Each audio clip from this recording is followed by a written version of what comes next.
Mon retour de trêve, c'est une blague les gars. Regardez bien cette liste. 3 mois de blessure. Ça vient de tomber à l'instant, Rudiger est forfait 3 mois, blessure au muscle droit de la jambe gauche. Il manquera littéralement 3 mois de compétition. Déjà que son niveau s'était grave affaibli. Maintenant une blessure comme ça qui spawn. Nul doute sur le fait que lui et David Alaba, 2026 ça doit vraiment partir. En attendant il y a la relève. Il était déjà sûr d'avance que Gini Hussein et Militao seront les défenseurs centraux titulaires du Real Madrid lors des grands matchs. Mais là, on espère tout simplement plus de blessures. Connaissant la fragilité de Militao, alors qu'il revient très bien sur ces derniers jours, j'espère qu'il va faire le travail. Parce que sur le banc, quand vous regardez au final, il nous restera Raúl Asensio, qui a aussi énormément perdu de niveau, et David Alaba, lui, j'en parle même pas. Quand vous regardez au final, malgré toutes nos recrues, il suffit d'avoir une seule blessure et tout peut partir en live durant toute la saison.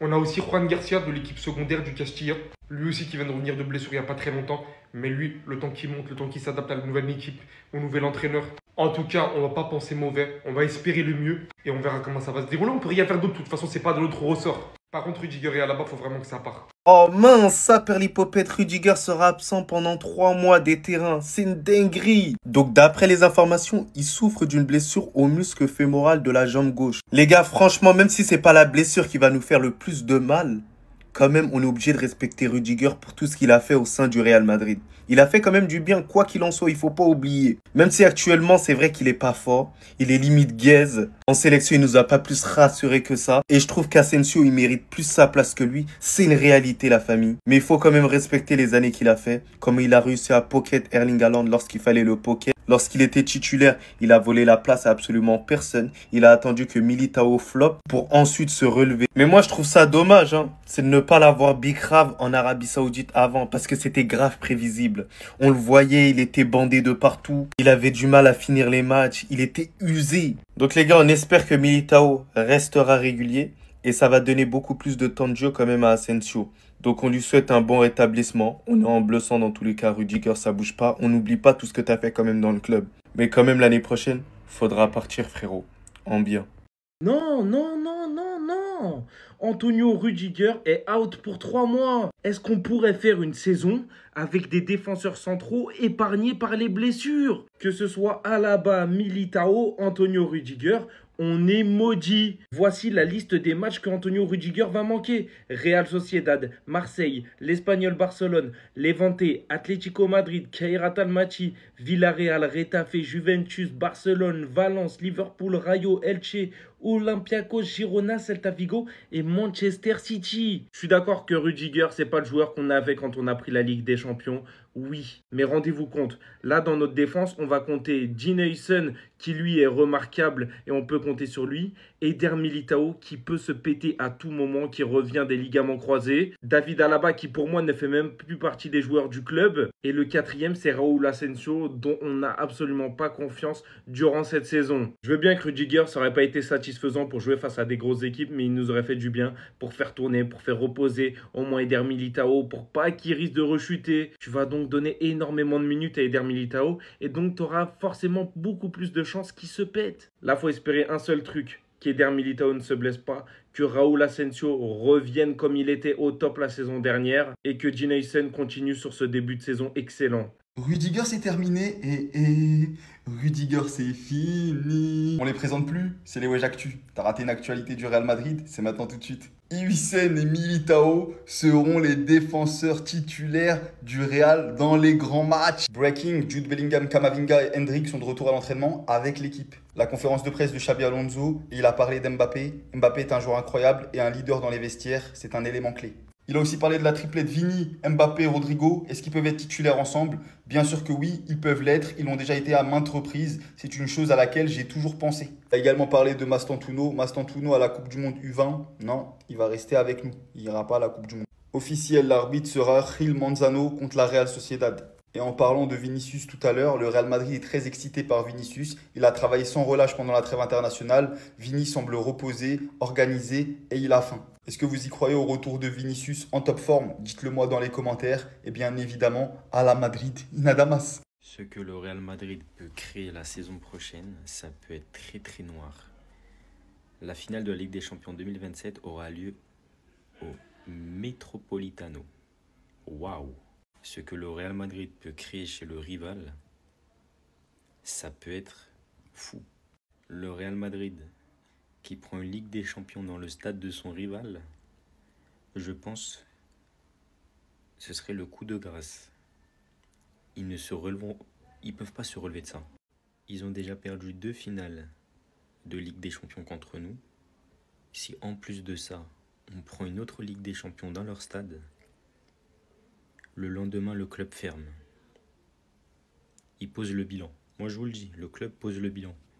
Ah, le Real Madrid, s'il vous plaît, je vous demande qu'une seule chose. C'est de la prendre chez eux. Ça peut être incroyable et un souvenir, je pense qu'on s'en rappellera tous, toute notre vie.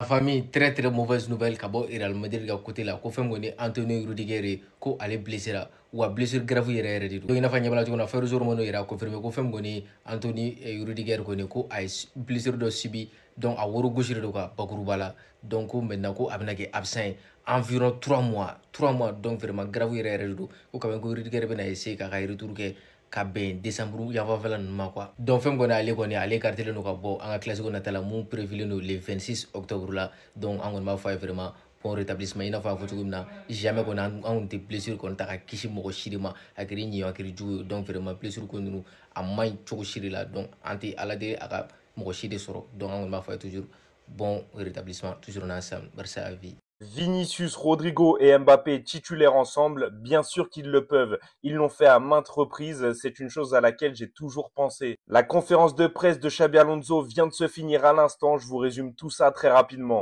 Et les Madridistas, n'hésitez pas à vous abonner si vous voulez louper aucune actu. Tous les joueurs sont de retour et en bonne santé, personne n'est blessé. Jude Bellingham est de retour et il est peut-être déjà disponible pour les matchs d'octobre. Nous travaillons très dur pour nous améliorer en équipe chaque jour. Nous nous sentons mieux. Concernant les problèmes de VAR sur les précédents matchs, je n'y suis pas opposé. Parfois, ça peut aider, mais pour l'instant, le système n'est pas parfait. Camavinga est dans une situation similaire à Bellingham. Il s'entraîne avec le groupe. Mastantuono va-t-il participer à la Coupe du Monde des moins de 20 ans en sachant que s'il va jusqu'en finale, il pourrait louper jusqu'à 7 matchs. Si ça ne tient qu'à nous, il restera à Madrid. Si tout le monde est pleinement engagé et que nous sommes en bonne santé, alors je suis sûr que nous vivrons une expérience positive. Kylian Mbappé est un joueur incroyable et un leader dans le vestiaire. Il n'y a pas que lui, beaucoup de joueurs ont eu une attitude très positive dans le vestiaire. C'est un élément clé. Xabi Alonso a évoqué son système à 3 défenseurs. La Coupe du Monde des clubs était différente. Pour l'instant, je n'ai pas besoin d'utiliser ce système, mais on pourra le faire à l'avenir. Ce qui pourrait être un bon point pour le Real Madrid, ne pas être prévisible, savoir changer de système quand ça ne va pas ou quand il faut changer. Chaque match est important, chaque point est important et peut s'avérer décisif à la fin. Nous devons considérer chaque match comme une finale. Concernant la concurrence entre Carvajal et Trent, c'est formidable d'avoir une compétition aussi saine. C'est une bonne chose pour l'équipe et les joueurs. Cela vous poussera toujours à faire de votre mieux et à rester motivé. C'est tout pour cette conférence de presse d'avant-match. Dans les commentaires, dis-moi ce que tu en as pensé et n'hésite pas à me faire ton pronostic pour le match de demain face à la Real Sociedad. Le Real Madrid ne devrait pas participer à la cérémonie du Ballon d'Or. Et je vois plein de personnes faire des débats. Non, mais c'est n'importe quoi, ils font ce qu'ils veulent, machin. Vous m'avez très bien vu l'année dernière, vous savez que j'ai encore le seum du Ballon d'Or de Vinicius, il est encore là, en travers de la gorge.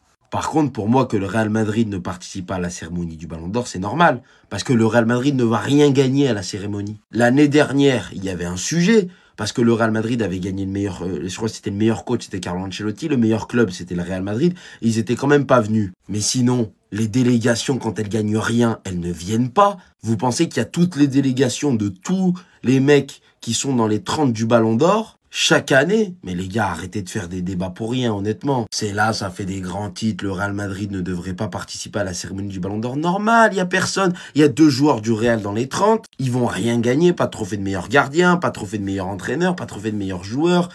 Ils vont rien gagner. Ça sert à rien de venir. C'est exactement la même chose pour les joueurs. Aujourd'hui, le Ballon d'Or, il y a que le mec qui le gagne et des mecs qui ont envie d'être là qui viennent. Mais sinon, les concurrents au Ballon d'Or, souvent les 2e, les 3e, à part Sadio Mané qui a été d'une grande classe, eh ben ils viennent pas, les gars. Quand Messi gagnait le Ballon d'Or, Ronaldo ne venait pas. Quand Ronaldo le gagnait, Messi ne venait pas non plus. Quand Modric le gagnait, Messi ni Ronaldo étaient venus. Et quand les clubs ne gagnent pas, ils ne viennent pas. Voilà, il n'y a pas de débat.